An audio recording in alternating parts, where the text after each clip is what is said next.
Hello everyone, lain na sad nga adlaw karon, happy Sunday day sa tanan no. So mga tumi karon sa Eat All You Can sa Tita Kim. So naabot na pidiri guys.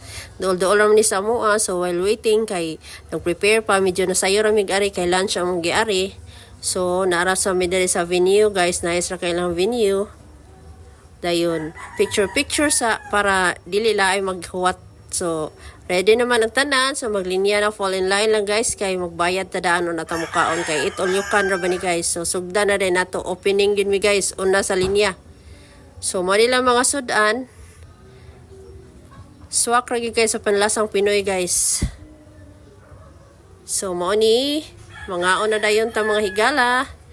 Kumbana ang humba nila nga lamian kay perting lataa. Mo ni ilahang kusugan kay dire guys nya napon sila kanon ring nga mais. So, sugda na rin nato akong kapamilya guys. Mo ni sila guys ang team kumakaon. Char. So, kung kaon ta, hinay-hinay lang kay Eat All You Can man eh. Anytime pwede ra kita makabalik kung usay atong gusto no. So, matagbaw kita sa halagang 249. Dili na ka magmahay guys.